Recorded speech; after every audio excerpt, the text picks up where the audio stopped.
One of the great things about being able to grow up on multi-generation farm is just being able to see the payoff of work from the previous generations and being able to work alongside communities and families, your friends, and being able to see the results of long-term investment that that our work pays off in the end. The best time to plant a tree was 20 years ago. And so I think that's one of the great things about growing up on a family operation, a family farm that has spanned multi-generations. So my great-grandfather immigrated to the United States in 1885. In 1888, he purchased ground. Life was hard, definitely in those days. They had to put in a lot of long hours, and it was not it was a survival business for sure.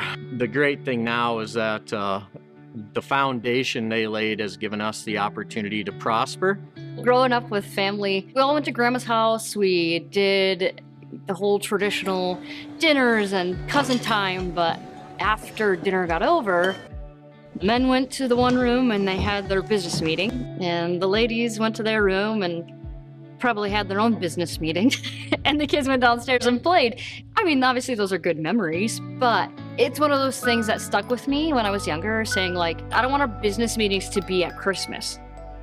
My wife and I have been blessed with five biological children and the sixth one on the way, and we've adopted 5 children through foster care. I have this really tuned in provider instinct that clearly there's a lot of mouths that are relying on me to keep them fed, bedded, and a roof over their head. Also be around to mentor, to train, to show them love, to show them the important things in life, I guess, because if you have a very profitable farm, but you have broken all of your family relationships to get there, what have you gained in the end?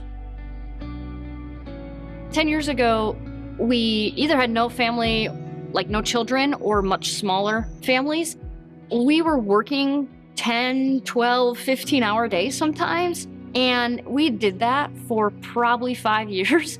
And we were into it and we just said, wow, we don't ever want to do this again. And we don't want anyone else to do this again. And so if this is how we're going to run our business, we're not going to have a business because no one's going to sign up to work like this. I think we're just both frustrated. So it's like, what can we do different? What can attract people to come back here to work? If it's 80-hour weeks nonstop, I mean, we're not going to attract talent back to the farm.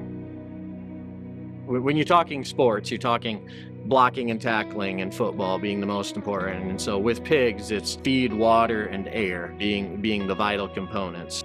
Where feed flow really helps us is that feed component. And as we've expanded and have lots of different sites, lots of different caretakers, being able to put in a universal system that's super easy to install, that provides lots of data that we can help the person who's choring. On my phone, I can see which feed lines are working, which ones have run recently, which ones maybe are inactive or empty. Like this technology, this platform gives you all of those answers that you otherwise would have had to go visually observe.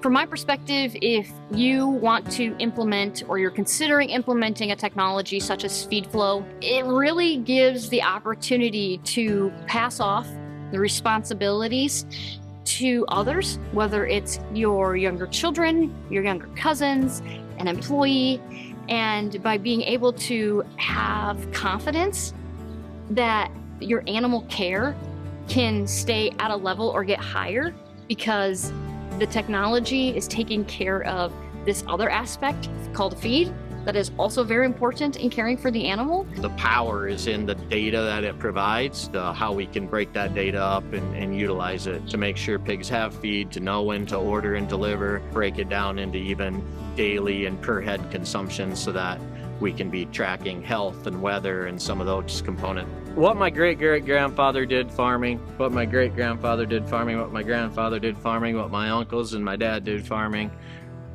and what we do farming, there's change. That's the one constant.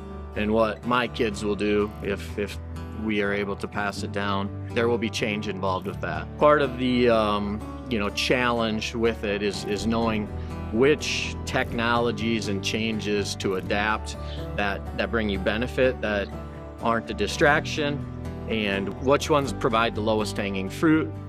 You can be resistant to technology, but I think in order to stay in this business, you have to adapt the technology. The key is, what is the smart technology to apply? Wherein lies your biggest opportunity? We can't be stagnant. If you're not improving, you're going backwards.